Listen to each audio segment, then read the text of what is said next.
Coming up next at 5. Right here on WJZ. I'm Danielle Nottingham in Las Vegas. Coming up, we hear from the family of the gunman who opened fire on a concert, killing dozens of people and wounding hundreds more. I'm Mike Helgren at BWI Marshall Airport, and we'll talk to people who are now back home after that terrifying violence in Las Vegas. Shocked, saddened, and dumbfounded, words being used by those who knew Stephen Paddock. I'm Jonathan McCall with the very latest next on Eyewitness News. A major fire in South Baltimore causing traffic issues. WJZ is live with the very latest on this breaking story. Eyewitness News at 5 starts right now. This is WJZ TV, Baltimore. In your community, where you live. Now, it's WJZ, Maryland's news station. Concert chaos. More than 50 people killed when a gunman opens fire at a Las Vegas music festival. Some were falling and some were screaming and yelling and running. The investigation, the suspect, and the growing number of victims. Hello, everybody. I'm Mary Bubala. And I'm Jessica Cartalia, and here's what people are talking about. The FBI says the suspect in the deadliest mass shooting in modern U.S. history did not have any connection to international terror groups. And we have just learned he was a multimillionaire real estate investor. Police say 64-year-old Stephen Paddock opened fire from his hotel room into the crowd below. Thousands of people had gathered for a country music concert when shots rang out. At least 58 people are dead. More than 500 others injured. And WJZ is live with complete coverage. Danielle Nottingham's in Nevada updating what happened. Jonathan McCall with more on the gunman. And WJZ investigator Mike Helgren with passengers returning to Baltimore from Las Vegas. We're going to start with Danielle Nottingham reporting live from Las Vegas for WJZ. Danielle? An attack so hard to believe, many witnesses didn't even know it was gunfire when the shooting started. Law enforcement officials say they didn't have any knowledge of Stephen Paddock. He wasn't in their local or federal databases, and his family says they never saw this coming. Law enforcement officers cordoned off the crime scene as they continue to identify bodies in the deadliest mass shooting in U.S. history. Country music star Jason Aldean was performing at the Route 91 Harvest Festival Sunday night when gunshots rang out. Get down, stay down. There's people laying everywhere. People were bleeding. We have an active shooter. We have an active shooter inside the fairgrounds. Many in the estimated crowd of 22,000 thought it was fireworks until victims started falling. I saw people in front of me get hit with bullets, and my first thing was just to hop on my friends and make sure everyone was okay. Police identified the shooter as 64-year-old Stephen Paddock from Mesquite, Nevada. They say he opened fire from his hotel room on the 32nd floor of the Mandalay Bay onto the crowd below before killing himself. We have one suspect down inside the room. Police describe Paddock as a lone wolf with no known motive. The Islamic State claimed responsibility, but the FBI says there's no immediate evidence connecting the attack to an international terror group. I don't know how it could have been prevented if we didn't have any prior knowledge to this individual. Paddock's brother says the family is horrified and they have no idea what triggered the rampage. No religious affiliation, no political affiliation, no, he just hung out. And no history of mental illness? Not a bit.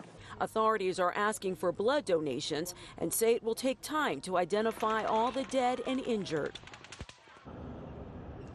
Investigators say Paddock killed himself before SWAT teams stormed the hotel room. They also say he used two windows to shoot down into the crowd. Live in Las Vegas, Danielle Nottingham. Now back to you. Danielle, thank you. Our complete coverage continues. President Trump responded on behalf of the White House to the deadly shooting in Las Vegas, sympathizing with the victims and ensuring them that they do have the support of the country behind them. To the families of the victims, we are praying for you, and we are here for you. And we ask God to help see you through this very dark period. Complete coverage continues now with Jonathan McCall live with more on the suspect and what we're learning about him. Jonathan? Well, as investigators try to find a motive behind this deadly shooting, those who know 64-year-old Stephen Paddock trying to come to terms with exactly what happened. From the 32nd floor of the Mandalay Bay Hotel is where Las Vegas Metro Police say 64-year-old Stephen Paddock unleashed a barrage of bullets from his room. Paddock's brother says that the retired accountant loved to gamble but did not have any strong political views. Recently, he says he called to check on his mom in the middle of Hurricane Irma. The family says they're shocked and dumbfounded. Not an avid gun guy at all. The fact that he had those kind of weapons is just...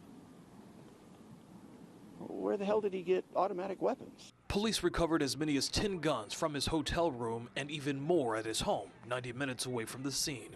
Investigators hoping to learn more about Paddock's past went door to door inside of his neighborhood outside of Las Vegas, hoping to learn more about a possible motive. He was kind of quirky, but a nice guy. This woman says Paddock managed a building that she lives at near Dallas. She told our sister station KTVT about her encounters with him. Couldn't be, you know, and then they showed his picture. I was shocked because, like I said, he was a nice guy. Strange, but nice. It appears at this point that Paddock did buy all the guns involved legally. At this point, we do know that the ATF now in direct contact with the gun buyer that sold Paddock those weapons. Jonathan McCall, WJZ Eyewitness News. Jonathan, thank you. Now let's turn to WJZ investigator Mike Halgren at BWI Thurgood Marshall Airport, where people are returning from Las Vegas to Baltimore. Mike?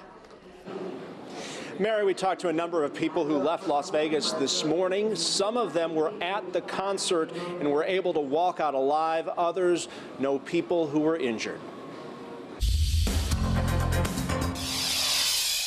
On the first direct flight to BWI Marshall from Las Vegas since the worst mass shooting in U.S. history, people are still struggling to come to terms with what happened. It was a serious reality check. Because I did two tours in Iraq and seen a lot, but like for something like that to happen here, it kind of like just brought a flashback to me, especially when I seen and heard the videos and seen the gunfire. Get down. Get down. Some will never forget what they saw and heard. For Preston Barnes, it's still so fresh.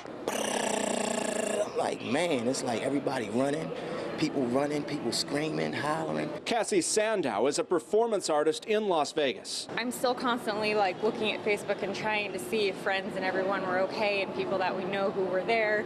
And I do have friends who have either had their friends or nieces and nephews who have been shot, and right now they're asking for prayers. For her, the almost 5-hour flight home was filled with thoughts of those friends. I'm constantly looking at like the victims list and things like that. But so you're here, but your heart is in Las Vegas right now. Oh, it's absolutely still in Vegas. Many have questions about the gunman's motive. Why? How could this happen?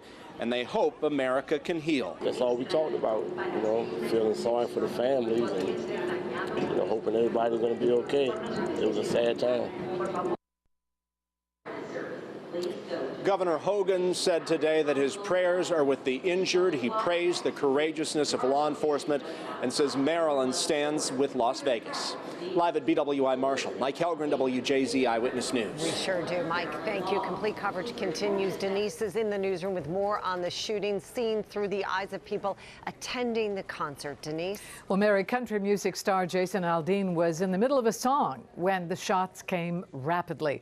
Now, at first, witnesses say they were not sure if the popping sound was from firecrackers or a gun, but seconds later, panic. And I dove behind a ladder and I pulled a big speaker over myself. All I could think about was my kids and my boyfriend, you know? And the shots started getting closer. And I'm like, this is real, like this is really happening. You're a retired teacher and you came with your best friend and he took 3 bullets to the chest, as close as I am to you right now. True. It was hard. You know, I saw him there and I was like, I wasn't going to leave him. So we had to, you know, there was an EMT there. Somebody was an EMT. There was lots of, you know, awesome military, ex-military people that were trained. So we got him compressed and that's, you know, kept compression on his chest. He actually put his finger in the hole. You know, so we, you know, don't move your finger and we could keep the compression on. and probably stayed like that for at least 10 minutes, 15 minutes before we finally made a decision that we needed to get him over the fence till we get him under the stage, so at least we knew we were safe dealing with him. Now, thousands in the crowd ran as the gunfire continued. Police did shut down the Las Vegas Boulevard, then they shut down the scene minutes later. Mary? Denise, thank you. WJZ now has what you need to know about the Las Vegas attack. At least 58 people are dead, more than 500 wounded after the gunman opened fire on the crowd at a country music festival. Police say the suspect is 64-year-old Stephen Paddock. He was found dead inside a room inside the Mandalay Bay Hotel and Casino. No word yet on a motive. This is the deadliest mass shooting in modern U.S. history. And stay with WJZ for complete coverage of the Las Vegas attack. We will continue to bring you the very latest on the victims and the investigation.